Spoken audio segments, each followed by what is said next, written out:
Oak Hill presents an unabridged recording of Where Angels Rest, written by Peter Ritchie and read by Seán Barrett. The moral right of the author has been asserted. This performance is owned by Oak Hill. Prologue. Detective Chief Inspector Danny Oliver looked at the clock beside his bed and groaned. It was still the early hours and, as always, the booze had dropped him into sleep without any effort and then just as easily woken him in the middle of the night. He'd been at a king-size piss-up with some colleagues in The Hague and was already suffering the hangover from hell.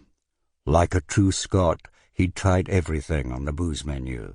Beer first, wine with the meal, and then spirits. He'd never been able to do the sensible thing and have just one or two. But it had been a hoot. Everyone seemed to have overindulged, and the bonus was he hadn't punched or insulted anyone, could remember everything, in fact, so he didn't have to suffer a day of self-loathing and worrying what embarrassments lay hidden in the blank pages of his memory.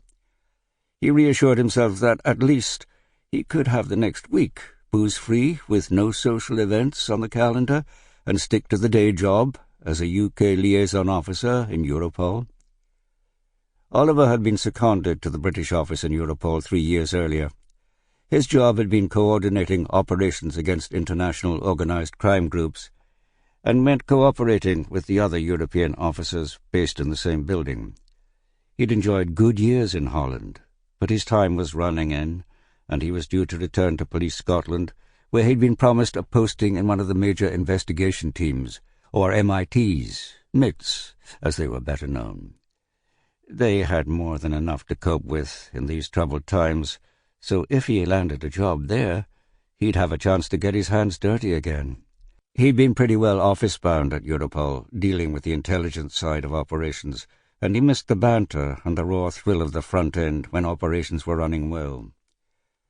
He'd been staring at the ceiling, wondering if sleep would come again and let him escape from whatever was punching the inside of his head and draining the saliva from his parched mouth, when the phone ringing dragged him back into the real world. He looked at the bedside clock and saw it was almost 2 a.m.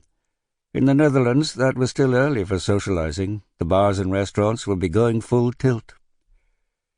Oliver rubbed at his gritty eyes and muttered, "God," but knew the Almighty wasn't taking calls for hangovers that night. It had to be work because he was on call for any out-of-hours requests from the other liaison officers. He knew he shouldn't go on the piss when he was duty officer, but he lived alone, so there was no partner to show him a yellow card when it was... Sample complete. Ready to continue?